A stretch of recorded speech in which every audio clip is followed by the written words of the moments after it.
Hello everyone. Today we will be studying chemical reaction and equation. पहला chapter हमारी chemistry class 10th का।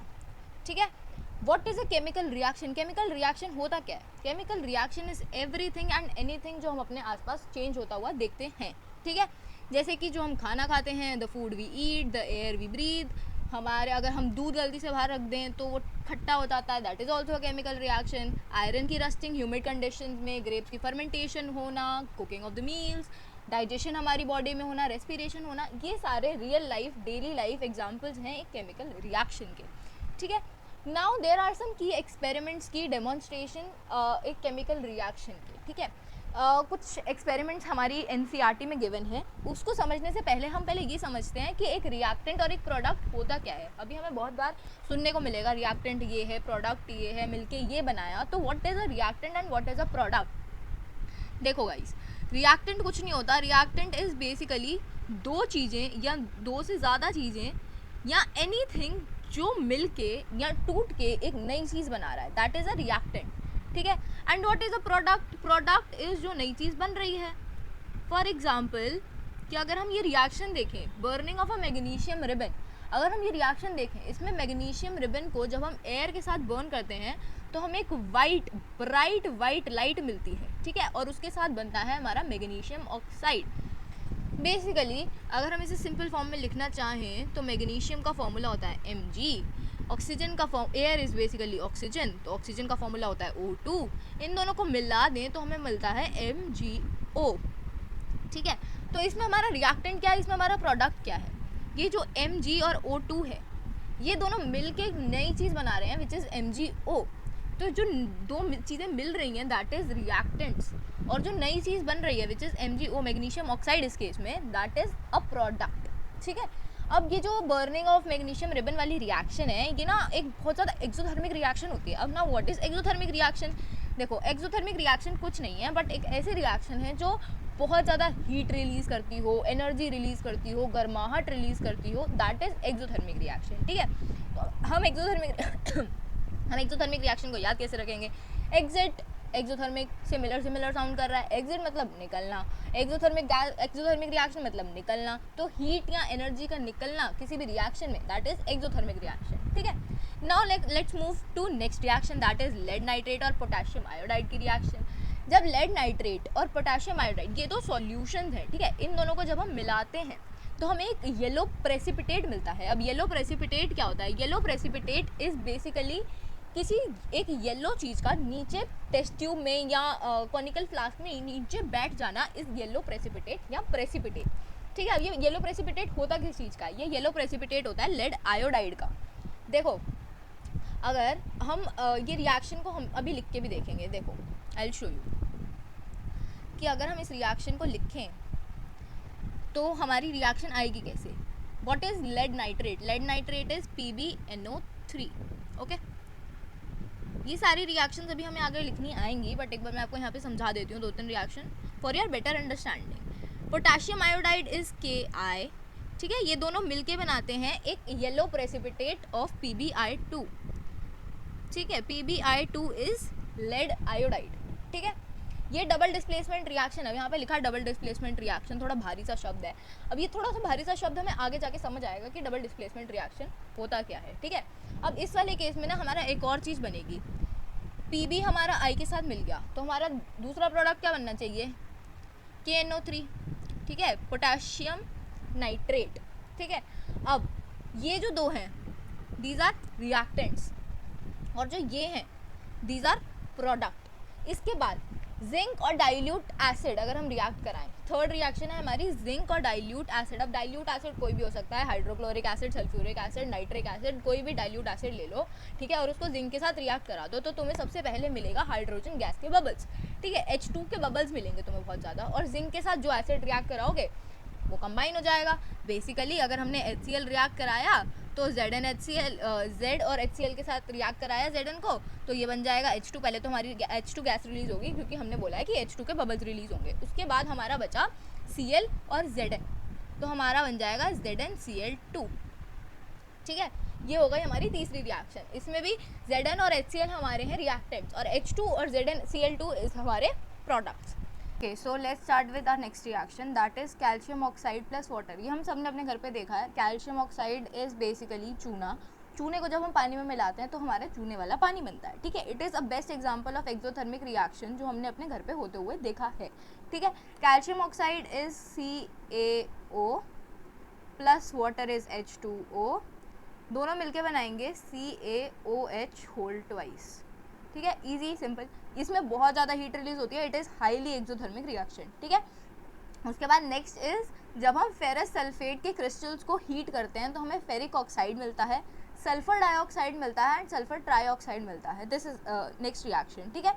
उसके बाद लेड नाइट्रेट, जब लेड नाइट्रेट को हीट किया जाता है, लेड नाइट्रेट हमारा क्या था, PbNO3, ठीक है। Lead nitrate is PbNO3। जब इसको हीट किया जाता है तो हमें लेड ऑक्साइड मिलता है विच इज़ PbO2, ठीक है।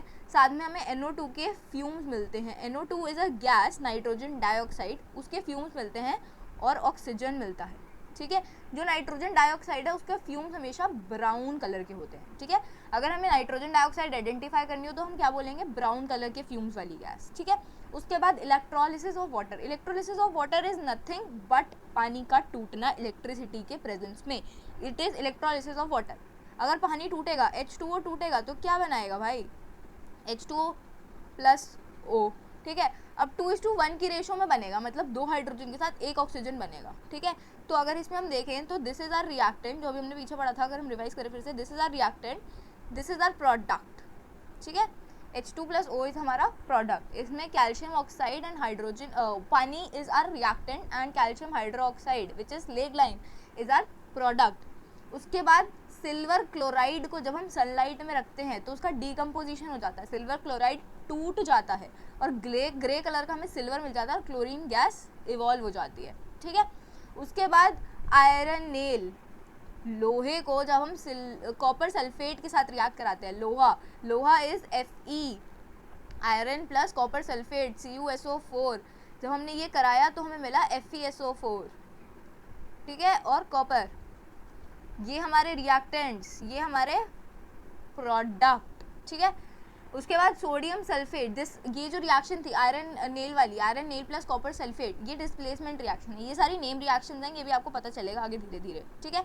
उसके बाद सोडियम सल्फेट को जब हम बेरियम क्लोराइड के साथ रिएक्ट कराते हैं तो वाइट PPT बनती है। जो हमने पीछे येलो PPT पढ़ी थी वैसी ही एक वाइट PPT बनेगी जब हम सोडियम सल्फेट को बेरियम क्लोराइड के साथ रिएक्ट कराएंगे। Last reaction is heating of a copper powder.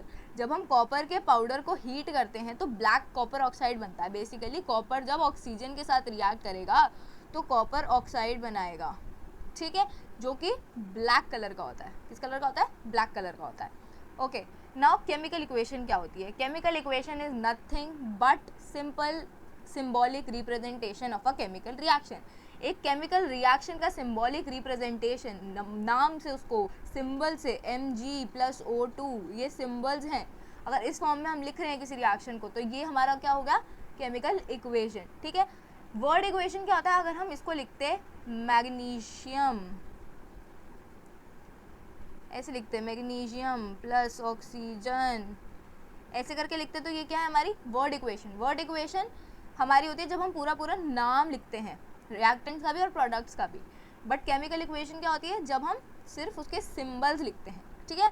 उस केमिकल इक्वेशन में हमें बैलेंसिंग भी करने की ज़रूरत पड़ती है, अभी आगे पता चलेगा, ठीक है। और उसके बाद फिजिकल स्टेट बतानी पड़ती है। फिजिकल स्टेट मतलब कि जो हमारा रिएक्टेंट और हमारे प्रोडक्ट हैं वो सॉलिड स्टेट में है, लिक्विड स्टेट में है, गैसियस स्टेट में है, एक्वा स्टेट में, किस स्टेट में प्रेजेंट है ये बताना पड़ेगा, ठीक है। और जब हम रिएक्टेंट और प्रोडक्ट के बीच में ये एरो बनाते हैं, इस एरो के ऊपर हम लिखते हैं रिएक्शन की कंडीशन, किस कंडीशन में वो रिएक्शन पॉसिबल है, कि किस टेम्परेचर पे वो रिएक्शन हो सकती है, किस प्रेशर पे हो सकती है, कोई कैटलिस्ट की ज़रूरत है कि नहीं, ये सब हम बताते हैं एरो के ऊपर, ठीक है। सिंपल इजी, आगे बढ़ते हैं। Now law of conservation of mass. Law of conservation of mass हमने पहले भी पढ़ा है। इट इज़ सिंपल कि एटम और मास can neither be created and nor be destroyed in a chemical reaction. एक केमिकल रिएक्शन में कभी मास बन नहीं सकता और कभी मास डिस्ट्रॉय नहीं हो सकता, वो इक्वल रहेगा हमेशा, ठीक है। मतलब टोटल मास ऑफ रिएक्टेंट में जितना टोटल मास है ये हमेशा इक्वल होगा, ऑलवेज इक्वल होगा total mass of the product के, कि प्रोडक्ट में कितना मास है, ठीक है। This is a fundamental law, ठीक है, ये एक फंडामेंटल लॉ है एक बैलेंस इक्वेशन को बनाने के लिए। मतलब ये एक कंजर्वेशन ऑफ मास एक फंडामेंटल लॉ है, तो जो हमारी इक्वेशन, जो हमारी केमिकल इक्वेशंस हैं, उन्हें भी ये लॉ फॉलो करना पड़ेगा, तो उन्हें बैलेंस होना पड़ेगा। अब ये हमारे पास एक एग्जांपल गिवन है बैलेंस्ड, अनबैलेंस्ड और बैलेंस इक्वेशन। अनबैलेंस्ड इक्वेशन में पानी 2 ट्राई इलेक्ट्रोलिसिस पानी बन रहा है, ठीक है, H2 प्लस O2 मिलके H2O बना रहे हैं, ठीक है, बट ये बैलेंस नहीं है क्योंकि यहाँ पे रिएक्टेंट साइड पे हमारे पास 2 हाइड्रोजन है और प्रोडक्ट साइड के पास, प्रोडक्ट में भी हमारे पास 2 हाइड्रोजन है, बट रिएक्टेंट साइड पे हमारे पास 2 ऑक्सीजन है, बट प्रोडक्ट साइड के हमारे पास 1 ऑक्सीजन है, तो यहाँ पे हमारा oxygen is not balanced. Oxygen balance करने के लिए हम प्रोडक्ट साइड पे 2 लगा दिया। अगर हमने ये देखो प्रोडक्ट साइड पे 2 लगाया तो हमारा जो हाइड्रोजन है 2 × 2 4 हो गया, दिस थिंग 2 × 2 4 हो गया, तो हम इधर रिएक्टेंट साइड पे भी हाइड्रोजन पे 2 लगा देंगे, तो ये 2 × 2 4 हो जाएगा, everything will be balance and this reaction which is 2H2 plus O2 gives 2H2O। This is a balanced equation जो हमारा law of conservation of mass follow कर रहा है।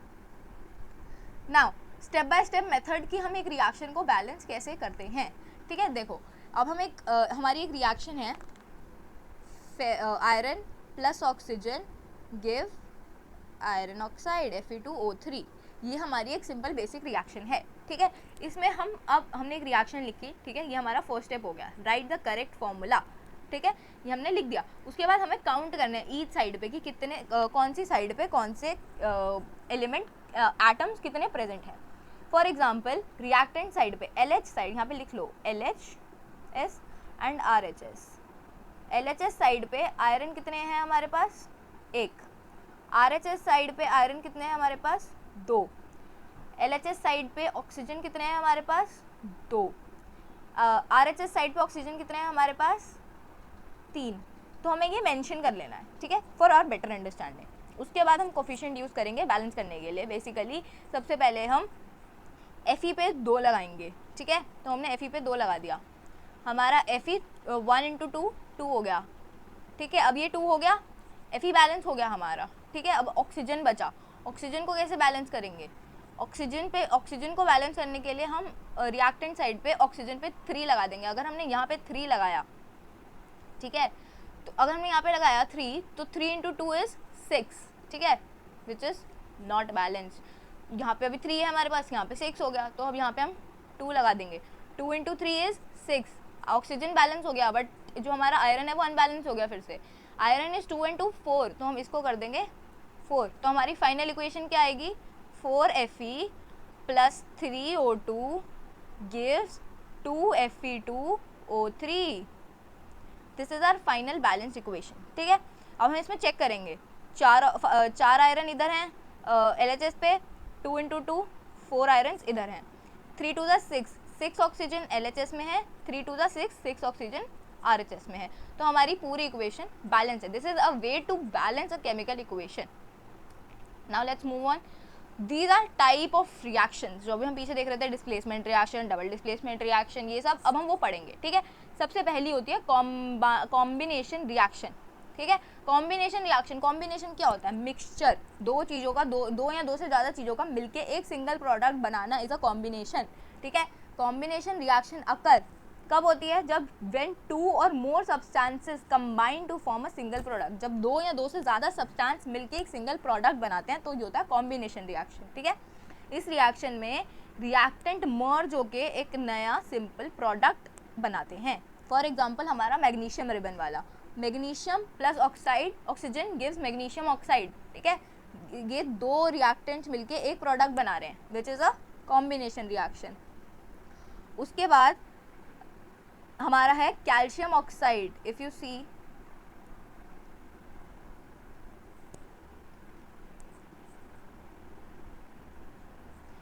कैल्शियम ऑक्साइड प्लस पानी गिव्स कैल्शियम हाइड्रोक्साइड, स्लेग line वाली equation. This is also a combination reaction, क्योंकि 2 reactant मिलके एक प्रोडक्ट बना रहे हैं, ठीक है।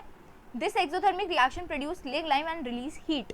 ये जो एक्सोथर्मिक रिएक्शन है, इसमें स्लेग लाइन बनेगा, जो मैंने पहले बताया था, और बहुत सारी हीट रिलीज होगी, क्योंकि ये एक्सोथर्मिक रिएक्शन है, एज सिंपल एज दैट। उसके बाद कैल्शियम हाइड्रोक्साइड ऑक्सीजन के साथ जब हम चूना लगा देते हैं दीवार पे, जब वो कार्बन डाइऑक्साइड के साथ रिएक्ट करता है तो वो कैल्शियम कार्बोनेट बनाता है। क्या बनाता है? कैल्शियम कार्बोनेट, CaCO3, ठीक है, प्लस H2O, पानी रिलीज होता है, ठीक है। वाइट वॉश रिएक्शन भी बोलते हैं हम इसे, ठीक है। कैल्शियम कार्बोनेट बनता है। This is also example of a combination reaction. आगे बढ़ते हैं। Decomposition reaction. Decomposition reaction is opposite of combination reaction. एक सिंगल रिएक्टेंट टूट के सिंपलर प्रोडक्ट्स, एक से ज़्यादा प्रोडक्ट्स बनाएगा, ठीक है, simple. A single compound breaks down into 2 or more simpler substances, ठीक है। 3 types of combination reaction is thermal decomposition.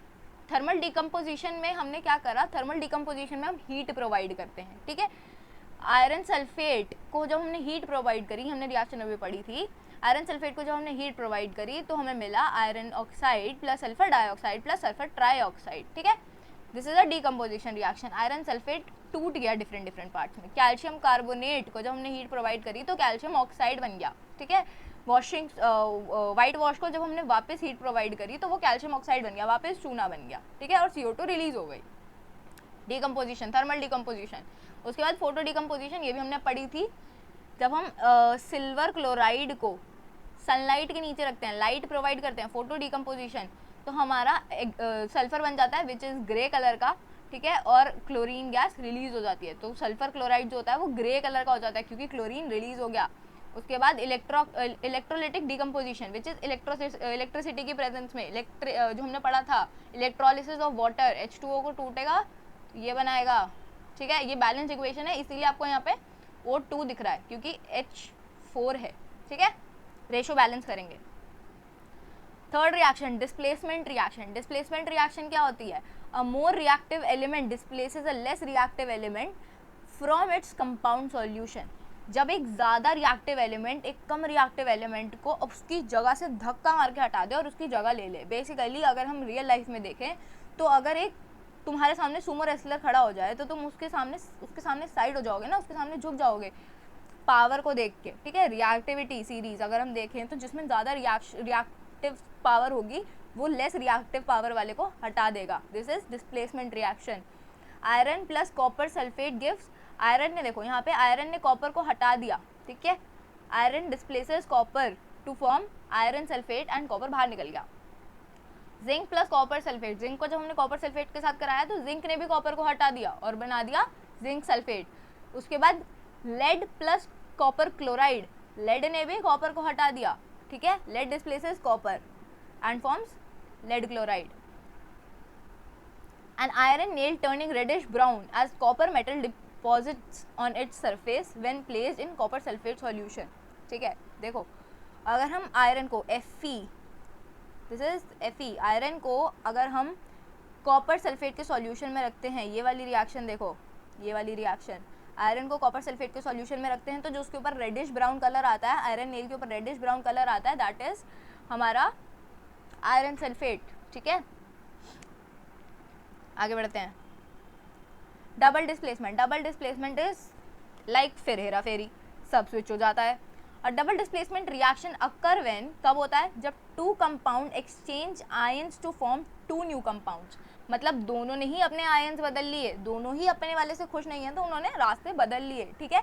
Classic example is sodium sulphate and barium chloride की रिएक्शन, जिसमें क्या बनता है हमारा white precipitate of barium sulphate. Barium sulphate की white precipitate बनती है, ठीक है, और सोडियम क्लोराइड रिलीज हो जाता है। देखो sodium sulphate Na2SO4 plus barium chloride is BaCl2 gives BaSO4 which is a white PPT जो नीचे बैठ जाती है और साथ में NaCl which is common salt. This reaction demonstrate how ion swap partners in solution. Solution में कैसे पार्टनर स्विच हो जाते हैं, फिर हेरा फेरी वाला सीन, ठीक है।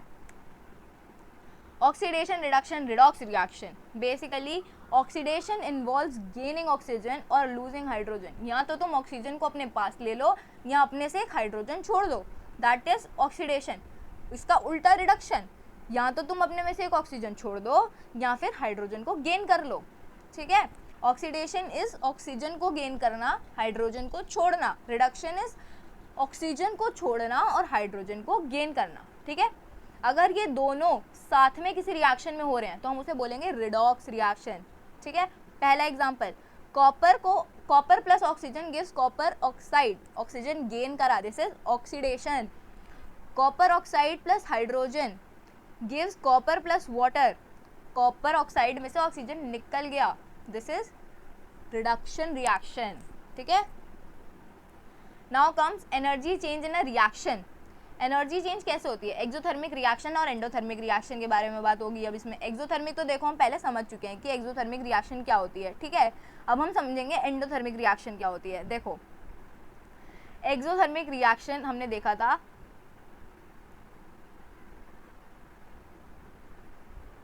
जिसमें हमारी हीट रिलीज हो रही थी. एंडोथर्मिक इसका उल्टा हो जाएगा. एंडोथर्मिक में हीट देनी पड़ेगी. अगर हमें रिएक्शन करानी है, ये अपनी मर्जी से चलते हैं. एंडोथर्मिक रिएक्शन इज कि हम अपने सेट हैं, अब अपनी मर्जी से चलेंगे, हीट हमें देनी पड़ेगी इसको. ठीक है. Exothermic reaction release heat release करता है, जैसे कि कॉम्बिनेशन, रेस्पिरेशन, ये सब क्या है? Exothermic reaction. Endothermic reaction is जब हमें हीट देनी पड़ती है, खुद से हीट देनी पड़ेगी काम कराने के लिए. Decomposition reaction, thermal decomposition. ठीक है. टेम्परेचर चेंज, हमें पता कैसे चलेगा कि एक्सोथर्मिक रिएक्शन है कि एंडोथर्मिक रिएक्शन है? अगर रिएक्शन होने के बाद टेम्परेचर बढ़ जा रहा है तुम्हारे टेस्ट ट्यूब का, तो इट इज एक्सोथर्मिक रिएक्शन. अगर हमें हीट देनी पड़ रही है, रिएक्शन हो ही नहीं रही, हीट दोगे तब रिएक्शन होगी, तो इट इज एंडोथर्मिक रिएक्शन. ठीक है. Effect of oxidation in daily life. Daily life में ऑक्सीडेशन का क्या इफेक्ट होता है? दो इफेक्ट होते हैं ऑक्सीडेशन के, कोरोजन और रेंसिडिटी. पहले पढ़ेंगे कोरोजन, फिर पढ़ेंगे रेंसिडिटी. ठीक है. Corrosion is a gradual destruction of materials, usually metals. Metals का धीरे धीरे खराब होना इज कोरोजन. ठीक है. और ये खराब कैसे होते हैं? केमिकल रिएक्शंस, एनवायरनमेंट में जब उनके साथ केमिकल रिएक्शंस होती हैं मॉइस्चर के प्रेजेंस में, तो वो धीरे धीरे खराब होते जाते हैं और उसे बोलते हैं हम कोरोजन. सबसे बेस्ट एग्जांपल कोरोजन का is rusting of iron. Iron पे जंग लगना. Iron rusting forms a reddish brown coating when exposed with oxygen and moisture. जब आयरन को हम ऑक्सीजन के साथ रिएक्ट कराते हैं तो Fe2O3 बनता है. This is rusting of iron. ठीक है. रेडिश ब्राउन कलर का होता है Fe2O3. उसके बाद जब हमने देखा है चांदी की चीज़ें अगर हम ऐसे रख देते हैं तो चांदी काली हो जाती है. Silver tarnishes to black. Black हो जाता है क्योंकि हाइड्रोजन सल्फाइड होता है जो हमारी एयर में, वो सिल्वर के साथ रिएक्ट करके उसको ब्लैक कलर का कर देता है. Copper develops. पहला था रस्टिंग ऑफ आयरन, दूसरा था सिल्वर्स का काला होना, चांदी काली होना, तीसरा आ गया कॉपर के ऊपर हरी हरी लेयर आना. ठीक है. कॉपर के बर्तन देखे हैं, उसके ऊपर हरी हरी लेयर आ जाती है जब बहुत देर तक वो ऐसे ही रह जाता है. ठीक है. उसको क्या, उस लेयर को क्या बोलते हैं? वो ग्रीन कलर की प्रोटेक्टिव लेयर होती है, उसको क्या बोलते हैं? पटीना. ठीक है. ये प्रिवेंट, इसको प्रिवेंट कैसे करें? अब हमारा लोहा भी खराब हो रहा है, आयरन भी खराब हो रहा है, सिल्वर भी खराब हो रहा है. ठीक है. और हमारा कॉपर भी खराब हो रहा है. अब हमें मेटल्स बचाने हैं भाई, ये सारे मेटल्स बचाने. कैसे बचाएंगे हम इसे? पेंट कर दो. आयरन पे पेंट कर दो, तो पेंट ऑक्सीजन और मॉइस्चर से रिएक्ट नहीं होने देगा आयरन को. ठीक है. Galvanisation with zinc. जिंक के साथ उसको रिएक्ट करवा के गैल्वेनाइजेशन कर दो उसकी. ठीक है. और मेटल्स को ड्राई रखो, मतलब मॉइस्चर से दूर रखो, तो उसकी ऑक्सीडेशन नहीं होगी, उसकी करोजन नहीं होगी. Effect of oxidation in daily life. दूसरा था हमारा पहला ऑक्सीडेशन. दूसरा okay, so now let's come to हमारा सेकेंड ऑक्सीडेशन का इफेक्ट हमारी डेली लाइफ में, that is rancidity. Rancidity is oxidation of fats and oils. Oils और फैट्स का जब ऑक्सीडेशन हो जाता है, जब वो ऑक्सीजन के साथ रिएक्ट कर लेते हैं या हाइड्रोजन रिलीज कर देते हैं, तो उसे बोलते हैं हम रेंसिडिटी. जब फैट्स को हम एक्सपोज करते हैं, ऑक्सीजन के साथ वो मिल जाते हैं, तो वो ऑक्सीडेशन हो जाता है उनका, causing unpleasant change in their smell and taste. उनका स्मेल और टेस्ट चेंज हो जाता है. ठीक है. जब हमारे ऑयल या फैट्स का ऑक्सीडेशन हो जाता है तो उनका टेस्ट चेंज हो जाता है. देखो बेसिकली तेल का ऑक्सीडेशन होना, ऑयल्स का ऑक्सीडेशन होना, जिसके कारण हमारे खाने का टेस्ट और स्मेल चेंज हो जाना, उसका ख़राब हो जाना, इज़ रैंसिडिटी. अब रैंसिडिटी से प्रिवेंट कैसे करें? आपने देखा होगा कि जब हमारे चिप्स के पैकेट्स होते हैं उसमें नाइट्रोजन गैस फिल करी जाती है. नाइट्रोजन फसलें इन पैकेजिंग, बहुत सारी नाइट्रोजन गैस भरी जाती है हमारे पैकेट्स में, जिससे हमारे पैकेट्स फूलते हैं और रैंसिडिटी से बचाया जाता है उन फूड को. ठीक है. Adding antioxidants to food products में ऐसी चीज़ें डाल दो जिससे ऑक्सीडेशन ही ना हो. ठीक है. एयर टाइट कंटेनर्स में स्टोर करो खाने को, ताकि ऑक्सीजन के साथ रिएक्ट ही ना कर पाएँ. और फूड को लाइट और हीट से दूर रखो, ताकि अगेन ऑक्सीडेशन ना हो पाए. ओके अब ये कुछ इंपॉर्टेंट इक्वेशंस हैं, जैसे कि मैग्नीशियम ऑक्साइड बहुत बार देख लिया हमने, जिंक का हमारा जिंक प्लस डाइल्यूट एसिड वाली रिएक्शन, ठीक है, आयरन प्लस पानी वाली रिएक्शन और electrolysis of water. These are some important equation जो हमें याद रखनी है अकॉर्डिंग टू आवर पेपर का पॉइंट ऑफ व्यू, ठीक है। ओके बैलेंस आपके लिए एक होमवर्क है, you have to balance these two chemical equations and you have to write a final chemical equation जो आएगी तुम्हारी बैलेंस्ड इक्वेशन जो आएगी in the comment box down, ठीक है। So thank you so much, if you have any questions please let me know in the comment box and thank you. Chapter अच्छा लगा हो तो बताना, कुछ चेंजेस हों please let me know and let's meet in the next chapter. Thank you.